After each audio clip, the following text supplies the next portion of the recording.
Hello Mesquite, hello Nevada, hello America, and welcome to the Mesquite Weekly. I am your host, Rudy Mortel. On July 1, 2018, the Governor's Committee on Energy Choice, after hundreds of hours of study and deliberation, delivered its findings and recommendations to the Governor.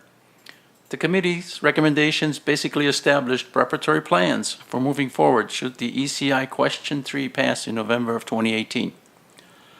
On July 18, 2018, we discussed the impact of the Energy Choice Initiative on our electric utility provider, Overton Power District 5, with Chief Executive Officer Mendes Cooper and Keith Buchalter, the Overton Power District Public Affairs Specialist. Please join us for this enlightening and informative discussion. Well, Mendes Cooper, I've been with Overton Power for 31 years. I've been the general manager for just a little over 5 years now, and have been here and enjoyed my time here, and I've worked my way through the company. I've worked out on the line crews as well as in management, so I have a lot of different experiences here with the power company. My name is Keith Buchalter. I've been with Overton Power for 14 years. I started as a customer service supervisor, pretty much managing the office here in Mesquite. A couple of years ago, I transitioned to the position of public affairs, and I am taking care of all the key accounts. I've heard you at one of these board meetings, you mentioned, how much of a pleasure it is to provide service to the community.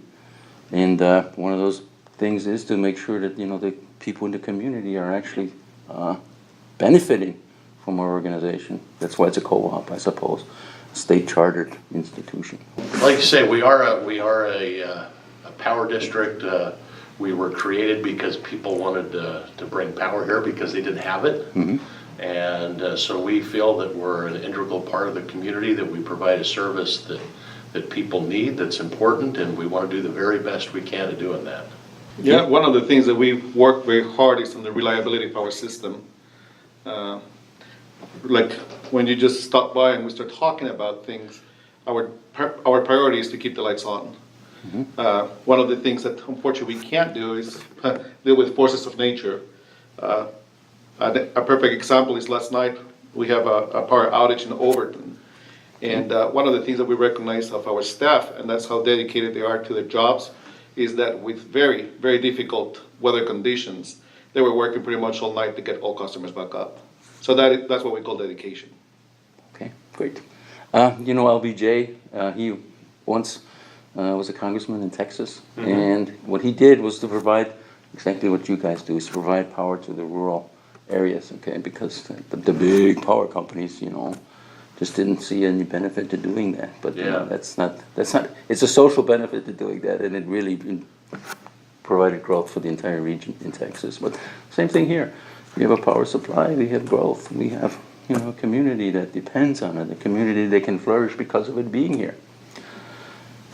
You want to keep it that way, right? That's right. Okay. That's right. So, I don't know where you guys want to start. We can talk about Energy Choice Initiative. I know what you wrote is an excellent article, and to that extent, but I'd like to start out with the solar power situation. I know you have, I suppose, two types of solar power producers. Do you currently contract with any solar power producers? No, we don't. We don't have any specific contracts. Where we get our power from is we have an allotment that we have secured from the federal hydropower projects. Right. That used to provide 100% of our needs. With the growth that we've seen in our area, we've grown beyond that capacity. And so we have a contract with a market provider, who is Morgan Stanley Commodities Group, who supplies everything that we need above and beyond that. And in their mix of power, they have the ability to mix in everything that they have in their power system to supply us. Now, we don't specify that they have to have a certain percentage of renewable power, but that's part of their portfolio, and it's part of what's mixed in there. Right. Wouldn't even consider doing that because you get a mix of power, and it depends on the rates are set by the providers or provider. Well, what we did, we signed our last contract about 2 years ago, and we go out and bid for prices just like you would for any other service. So that's prices from the overall, the mix of power From the market, providers yeah. and whatever they Yeah, broker. well, you know, there's certain things that come along. It's not just a matter of buying power. Being part of a larger power system, there's a lot of components that have to go into this. You have to meet the federal requirements for providing power. It has to be firm, Right. which means when you say it's firm, it means that they have backup resources, that if they lose one resource, they have the capability of providing more. Right. The government also requires us to provide reserves, so we have to buy a certain amount, and then they have to add a percentage on top of that to maintain the integrity of the power grid. And there's other services like that they provide, for example, scheduling, and meeting with all the other federal grid requirements for load flow and, you know, and all the other things that go into this. Okay. So the power provider, okay, they're well structured when regulated by the federal authorities? By the Federal Energy Regulatory Commission, there's certain reliability characteristics that they have to maintain. Okay. And everybody's, I guess, subject to that regulation. Yeah. Doesn't really matter what we are, whether we're controlled by the PUC or whether Well, we're chartered. you know, we don't have to do that. We could contract with anybody we wanted to, but why would you do that if, you know, if they have, you know, something that's reliable and It's a financial decision. It doesn't, you're not required to do anything other That's than to make correct. the best financial decision. That's correct, but you also have to have reliability as part of this. Of course. And we went with companies that have hard assets, that have generation assets, and that are reliable and can deliver at the price that they said that they can. There's a lot of entities out there who will sell you power, but they are not reliable and they don't have their own assets. Okay. And for example, that's what happened with the Enron situation about 20 years ago. They didn't have all of the assets that they needed to maintain what they were selling. They chose not to be reliable. That's correct. They chose that, though. That's correct. One of the dangers of an ECI, right? That's exactly what it is. That is one of the biggest concerns that we do have at this time. Okay. But getting back to solar energy, you do, I guess on a limited basis, contract with residential owners of solar panels. To the extent that you actually provide them with reimbursement for, you know, generating access power? Well, there's really two approaches to solar. Okay. One is, do you want to promote solar industry so people can be self-reliant if they want to be, or do you want to buy power from other people? Let me rephrase the question. When you talk about residential owners of solar power, there are pros and cons, okay? So if you want to start with the pros of people doing that, you may, and then we'll talk about the cons. Why not? Well, the pros is our approach is we're trying to be accommodative to people who want solar as part of their personal mix. And if they choose to invest in solar, we've tried to offer a rebate and to have a net metering program so that they have the capability to do that if they want to. But you go back to the power contracts that we just talked about a few minutes ago. We want to buy reliable, cheap power, and solar, residential solar doesn't fit. All those solar power requirements, not at all. doesn't fit that requirement because at night there's no power at all. That's correct, and it doesn't, rooftop solar, well, no solar generates during the times when we have our peak times. When would that be? In the winter, our peak time is in the morning at about between 7 and 8 o'clock in the Okay. morning. And the summer, it's usually about 6 to 7 in the afternoon. And your peak solar production is usually between about 10 and 2 during Right. the day. Okay. And so you're never getting the full benefits of solar during those peak times when we really need it. And then the cons. I mean, I guess the cons are simply this, right? There's just not enough consistent supply of solar power. Yeah. That makes solar power, I guess, as an introduction to your mix of power. I mean, there's no issue there, right? There's not a problem. Okay. Well, besides that, you also have the weather factor. If you have a cloudy day, Well, I your know. production kind of increases consistently. But the introduction of solar power into the grid, okay, no matter how little or how much it is not an issue in terms of technology. You know, there is a certain point where you can introduce too much and it can cause you problems with your load flow. Now, that has to be a pretty high number. Is that a problem for the resident or for the No, it's for OPD? it's a problem on the grid as a whole. Okay, Because there are certain things, for example, with fossil fuels that they can do that help maintain load flow, voltage flow, Okay. and your voltage. And you can't do that with solar. So you do need some of those things in there, but yeah, by far and away, you could put enough solar on there that, you know, you could be 75-80% solar, but you still need some of those other things in there to keep the integrity of your grid running. 75% for the grid, or for, is that, Well, in your power system. well, it's not gonna happen, right? Because solar Yeah, doesn't we're a long produce ways anything away at from night. that. We're a long ways away from yeah. that, so we can take on a lot of growth. So, but we're only talking about the residential customers that you currently do allow to, you know, or not allow, but have actually providing solar power. Or providing power to the grid. And that's what I mean, what would be the bad parts about that? Well, I don't, you know, from our standpoint, I don't know that there is a bad part. If Okay. people want to do that, that's Okay, all right. certainly their prerogative, and it Well, doesn't hurt us. You say if people want to do that, it's nothing you would encourage, because, Well, we are encouraging, that's why we have the rebate and the net metering program, so. okay, so you're encouraging Yeah. people to put up these solar panels on their roof, okay? Yeah, But contractually, I understand there's a limit though. I mean, there's a 10 kilowatt limit. And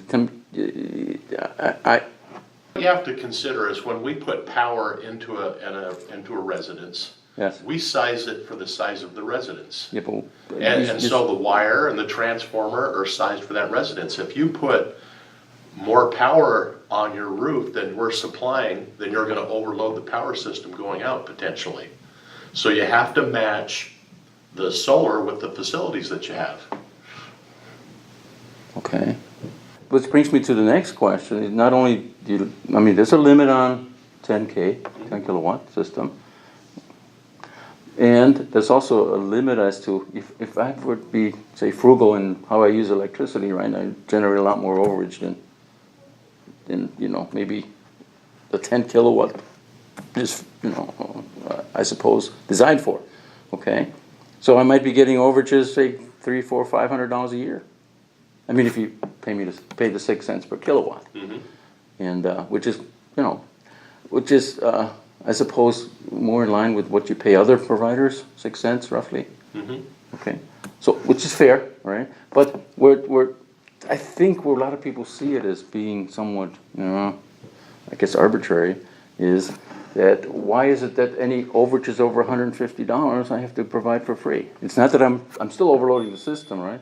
I'm still providing more power, okay? And you guys are not gonna reject that power, you're gonna accept that, but you won't pay those providers. Well, here's the problem. Again, we have the contract with Morgan Stanley. We're paying them to provide at less than 6 cents. Okay, We are not in the business we're a nonprofit entity. We buy our power from Morgan Stanley. If we start buying power from people who overproduce, then it drives up our costs, and other people are gonna pay for that. okay, why not charge them less? I mean, why not pay them less? Pay them the average, whatever your costs are. Well, I mean, that's fair.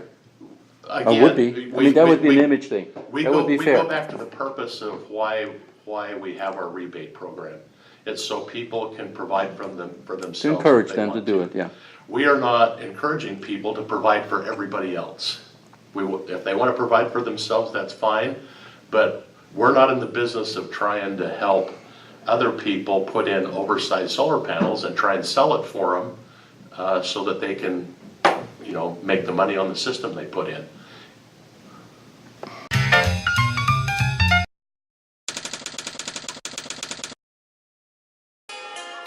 The D Thai Bistro, a refreshing oasis in the desert. D Thai Bistro may be the only Thai restaurant in Mesquite, but it ranks among the finest in the state of Nevada, as well as southwestern Utah and northeastern Arizona. An extensive menu features many Asian delights.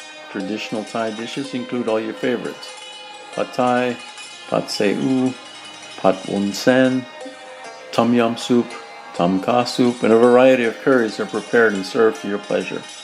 The chefs and the staff at the Thai Bistro provide a pleasant, friendly atmosphere. The dishes are delightfully presented, fresh and superbly flavored, and delicious. My own personal favorite, spring roll, is not on the menu, but if you ask for the Rudy roll, the chef will be happy to oblige. Lunch and dinner are served daily, starting at 11 a.m. and reopening after lunch at 4:30 p.m. for dinner. The bistro is closed on Sundays. Takeout orders are welcome. The D-Type Bistro has obtained a solid 5-hall rating from the Mesquite Weekly, and customer reviews consistently provide glowing praise for this family-owned and managed house of Thai culinary delights. Let's tackle this for a second. Yeah. So if Energy Choice passes, what's gonna happen is there are gonna be multiple providers that are approved by the state that provide power here. Right. So they have to be sanctioned by the state to do that. Okay? And so you're gonna be able to choose one of those companies to provide your power. Okay. So if you have rooftop solar that you wanna sell, you're gonna have to make a contract with one of those providers to buy it from you. Right. And there's no guarantee that that's gonna happen. And there's no obligation on a private entity to purchase your power back. The problem with Energy Choices is that's all speculation. I know it is. Yeah, that's the hard part. I think it is here there, right? Politics is all speculation, but You're okay. coming down to speculation. I'm sorry, what? You're coming down to speculation. No, That is what no, makes well. all this process of the energy choice is harder for us. Well, here's the issue. Maybe in order to, ECI, okay, in order to make it attractive, they will talk about all kinds of stuff. Image, attractive to the voter, okay? And how do we make not ECI attractive to the voter? And who is the voter? So, okay. I'm just throwing it out there. Any thoughts on that? Well, it's a very complicated issue It with a is. lot of speculation and not many answers. And that's our real concern with this Okay. is we just don't know what's gonna happen, and anything could happen because you're putting it in the hands of, you're putting your future in the hands of somebody else without knowing what they're gonna do. Yeah. Fair message. And I Fair think enough. the other part of it is that the truth about ECI has nothing to do with solar. I- At the bottom line, has nothing to do with I didn't innovation. say that, but No, their- I but their- mean, but their because message of could be. Because, Yeah. well, the message is that way. Their message could be. No, the message, that's what we're looking at, on the ads. Yeah. And that's the part where it's deceiving, and that's what it needs to be some clarification, saying, Okay. hey, Right. this has nothing to do with solar, has nothing to do with innovation. Pretty much what is at stake is who you're gonna be buying your power from. Who are you gonna believe? I can tell you what this has done for the power company with solar is, our contract with Morgan Stanley is gonna go about 6 more years. And so we're already starting to talk with people about, where is our next power contract gonna come from? And we've been talking with some of the solar providers to do that. Now, the problem is now that Energy Choice is a potential, I've had to stop talking to them because I don't know if I can honor any agreement that we make until I know what Energy Choice does. Of course. And so, from my perspective, Energy Choice is hurting solar, not helping solar. Right. Because it's prevented us from, we have some great projects that are going on right now between here and Las Vegas that we could be a part of, and we've been talking with them, but we've had to put them on hold until we find out what's going on here. Yeah. Well, I've looked at energy costs in California, and as you mentioned, this is their program. I mean, not their program, but they have something similar, and it's, you have a distribution charge on there for $25. That doesn't even cover what your distribution, does it? No, No. no, Okay. part of that's rolled into the kilowatt hours. I understand. But when you look at their per kilowatt charge, that's just their energy charge. It's 12 cents a kilowatt. I'm like, ooh. In some areas, yeah, and some others are 18 cents. I'm talking about, the area I'm talking about is Palm Springs, and they have windmills. And they encourage the windmill production. They do. But it still allows them to charge more than 30, what is it, 2012 plus? After you get everything's done, you're up to 18 cents anyway, because of all these other charges, okay? Yeah. But they've had an image problem with their windmills, okay? Initially, they kind of dialed it back and said, oh yeah, we encourage it. Because they had plenty of, production. But if you talk about solar, to me, that's the real future of the industry, is these large utility scale projects. Well, no, Rooftop solar isn't very efficient and it's not very cost effective. Okay, I'll tell you why. That's a political image also. When you say, oh, we're going to encourage solar, okay, that's a problem. Because guess what? They're not contributing. They're not paying into your to offset the cost of what you're doing.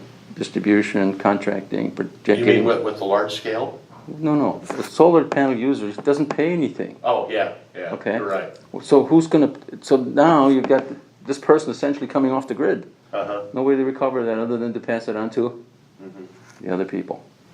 That's an image problem that's easily understood by people who don't have solar, okay? And the converse is, well, you have to buy the power somewhere anyway, okay?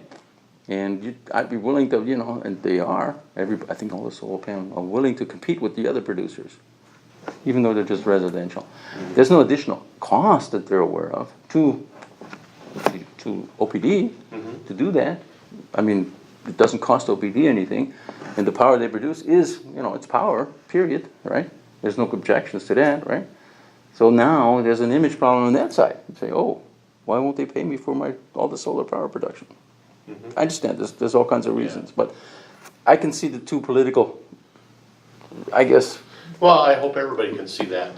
And it comes down to the fact that you have that bell-shaped curve of production that comes from solar, and we don't want to be buying solar from people at times when we don't need it, when we don't have our peak.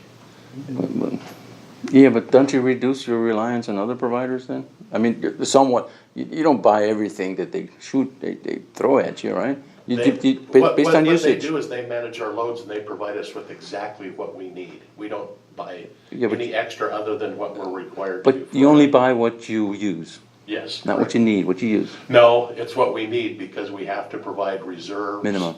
And the other things like that. I understand. Okay. So we have to meet those reliability requirements. Right. Okay, so to move on, I suppose, what we want to talk a little bit about, you mentioned that ECI is, I guess it's somewhat personal to you guys because you might not be able to operate as a management team under that structure.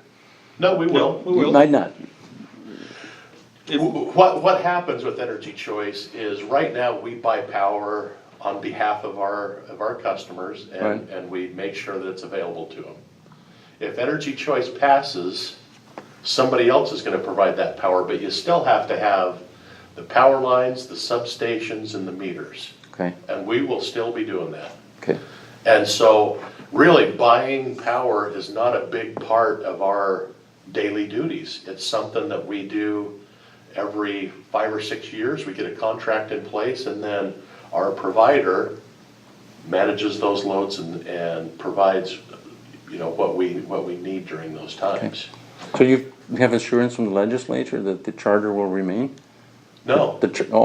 No. Well, That is one of the yeah, you might get a job with whoever will, then have the administrative abilities for the new systems. When you say charter, Well, I think that we're the still state gonna of Nevada give you a charter to operate? No, No? no. Okay. But what will happen is we will still need to be able to operate the transmission and power and the No, I understand distribution that. power lines. I understand that. So they're not gonna come in here and take those away from us and give them to somebody else. Okay. So So but we'll that's still not be that's doing not an those issue. things. You'll probably continue to Yeah. operate in capacity. It's just that the different building structures, that you have no more control over. Like, this is how much it's going to cost. This is how much these charges are for distribution. These social costs, whatever, right? Well, That'll all change. well, that's where the complexity begins. Right. So Of- the legislature. Of what's going to happen. Right now, for example, we offer a bundle rate. If ECI passes, automatically we have to unbundle our rate, which means that customers will be receiving, cost of distribution, transmission, meter reading, and different names that they can give that. Right. And the only thing that ECI does is the portion of the kilowatt hours that they're purchasing from us, they're gonna have to purchase that from somebody else. But everything else over here, we still have to do. Okay. Does that kind of clarify what we think is going to happen? So Energy Choice doesn't affect our jobs. The reason that we're cautious about energy choice is because Yeah. it's gonna affect every residential customer, and I can see where that's going. Well, let me rephrase that. You might still be employed, but your jobs will change, right? No, No, Well, what about billing? well, You have you to, still have to bill somebody. Yeah. I know, but you won't be able to control what to bill and how to bill. So your administrative function is somewhat diminished. that No? could be decided, but Yeah. the way we look at it is, there could be 6 different companies that sell power. Those 6 different companies aren't gonna come in here and put their meters on everybody's house. They're probably gonna contract us to do I that. understand that. That's not, okay. The only point I'm asking you to provide information on, what do you feel that your jobs will change at all? Not very much. Not at all? No. Okay. Because our goal is to make a reliable power system that delivers the power, and that's what we do almost every day. Okay, so you're right now you're deciding as to how much to actually, that you need to charge your residential customers or commercial customers in order to, I suppose, be a viable operation, right? Yeah, we've gotta recover our costs. Will that be taken away from you? Other than your distribution cost? Well, we will still have to get, Keith talked about things being unbundled. Right, So under energy choice, the way it's happened in other states is you get a bill from your provider who charges you for your kilowatt hours. Right. And then you'll get a bill from Overton Power for your distribution and transmission charges. right. But the consumer actually has a choice. He says, oh, well, that's how they operate. They say, oh, you can choose to get your energy from, Yeah, and so now you have no control over how much to charge. no, we don't. Okay. Zero. So that's taken out of your decision stream. That's taken out of it, but the other things that we do, I we'll understand. still be I doing. understand that. That's where the creation of different regulatory entities will come in place. Right. Okay. And it will be their job to actually regulate that. Okay, and then the PUC will have more to say as to the operations of everybody in Nevada, right? You won't be able to, Yeah. make those decisions anymore. Exactly. At least make those decisions, but there's some regulation coming from the PUC. Is that a concern? That's why we're concerned about energy choices, because I don't think that, as a whole, Nevadans are gonna get a better price. I think the residential customers are gonna see rate increases if this goes through. Okay. All right. I suppose as one of the last board meetings, somebody brought it up and said, well, you guys really are for profit. I'm going, that's nonsense. No. But you do have a large surplus. What do you intend to do with that? Well, we've talked about our key task here is to provide safe, reliable power. Okay, With the growth that we have in Mesquite, we have to provide additional transmission lines and substations. okay, And that's where that money's going to. okay. So that's already a reserve that's already pretty well, I suppose, allocated? Yeah. Do we know Actually- what it is allocated for? Specifically? Actually, we have a ring bus that we need to do at our primary substation that runs about $4 to $5 million. We have to build another transmission line from Mesquite to that substation. That's gonna cost us about $35 million. Substation is where? It's in Moapa, close to Nevada Power's Reed Gardner Station. Oh, okay. Another line? Why? Yeah, because right now we have 2 lines that come to Mesquite, a 16-line line Right. and a 138 line. Okay. We need that second line to accommodate growth and to provide reliability. Okay. Accommodating growth. I suppose Mesquite is pushing hard on the natural gas line, and they're looking at 2019 as, when they'll be able to feed their commercial customers, the biggest power users, using natural gas. So, any thoughts there? Do we really need to improve? Where's the expansion coming from, and what are they using? Hopefully natural gas. That's what the natural gas people are counting. And Southwest Gas says, hey, we're not putting in a $28 million pipeline just to make Mesquite happy. We want to make money. So they already have some ideas to energy use will be coming from natural gas. Have we looked at that? How it impacts will it reduce? It may, right? It may not add on more capacity. In the short term, it's gonna reduce, what we have to provide. Right. But looking at the long-term trends and the growth that we have, we still have a responsibility to provide that capacity going forward, because despite the other things that keep happening with rooftop solar, potential of natural gas, our loads continue to grow. Right. And a lot of the biggest commercial accounts that actually rely on gas, they're right now utilizing propane. The only thing that it's going to do is switch that propane probably will have something Well, being no. affected because they will switch to natural So you might gas. have some reduction. But what I'm saying is, you know, the industries we're trying to attract in Mesquite will be natural gas users. And I guess Southwestern Gas has already looked at a list of potential users. And they know what's coming in. What you have to look at though is I think if natural gas comes into Mesquite, it's probably gonna spur some businesses to move here. Now, natural gas isn't gonna provide 100% of their needs. Okay. They're gonna need a mix of natural gas and electricity.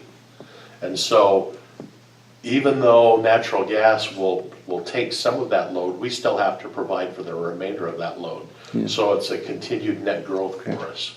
And also, are you, just like you mentioned, you're talking about new business coming to Mesquite, is a load that we don't have right now. Yeah. So what they're going to be doing, they're going to be bringing jobs, they're going to be bringing more homes that need to be built. So that, in the long run, balances out. Okay, so that wraps it up. If you'd like to make some comments, closing comments, or any concerns on your part. Hey, well, I appreciate the opportunity to sit down with you and just talk about some of the issues. You know, we're very concerned about what our customers think, and we want them to understand, you know, what we're trying to do to align ourselves with their goals. And, you know, sometimes it takes time for us to transition to those things, but we're certainly aware of those things and trying to move in that direction. And we welcome people's comments to us on things that they'd like to see, and as the best we can, we move to that direction and try to incorporate those things. So thanks. Yeah, we appreciate you taking the time and giving us airtime for us to talk a little bit about Overton Power, what are our goals, and our doors are always open. Fantastic.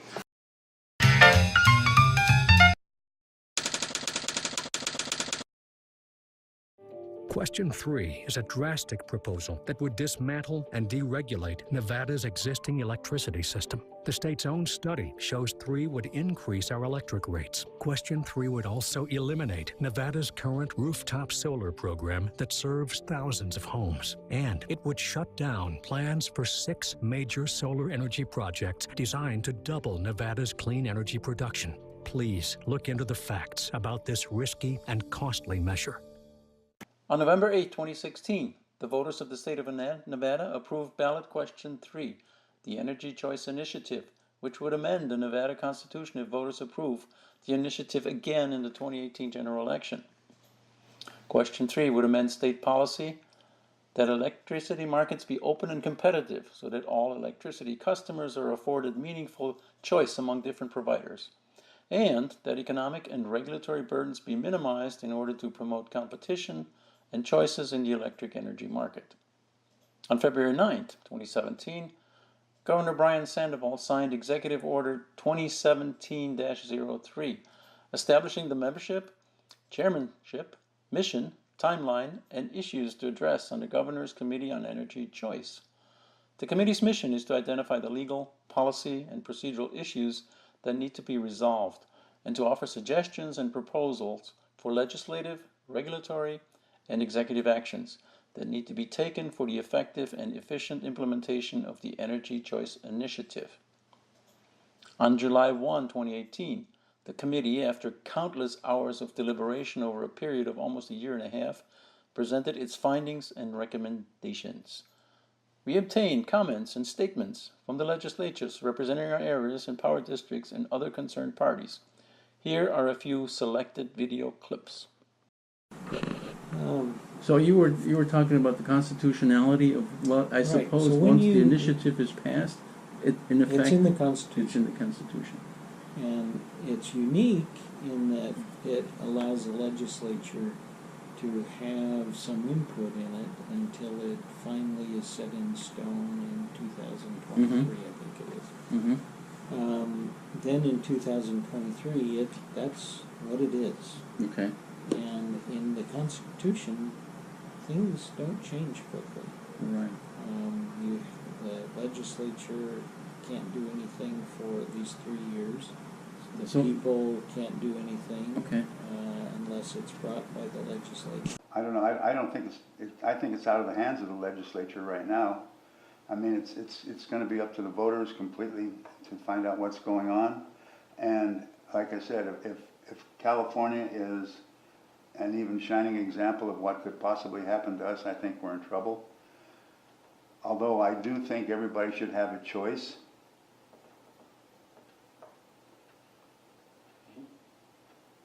So, is there a concern or even, I suppose, some consideration being made for the next year's budgets, okay, to look at substantial increases in power? Well, Maybe not yet, I guess it's down the road yet. We can kick that can down the road to 2023 when we need to implement it, really, because after the state legislature gets done with it, okay? It's a complicated situation. We do have a lobbyist, Warren Hardy, okay, that I suppose with the appropriate city resolutions, okay, can have some impact on what the legislators do, or at least make sure that we are represented, the rural district. Your thoughts on that? Well, I don't think he's been approached, from a city standpoint, we haven't approached him yet to take a stance at the legislative level. But I think it might be a good idea to get into talks with him to find out what his direction is planning on taking. And it's probably not too late to start right now. What I can't impress on you enough, though, and I don't believe this has received enough airtime in this proceeding, is that electric service is changing for all of you, for all of us around the world. It is changing because the technology is changing. The operative word for you is nimble. If your electric grid is nimble, the state will be successful. It must be nimble for your state to survive economically. We did a long study of the different choices that are out there, not choices, but some of the consequences to the Energy Choice Initiative. We tried to take all aspects into it, making sure to try not to leave anything out, including the workers that potentially could be without the current jobs that they currently hold.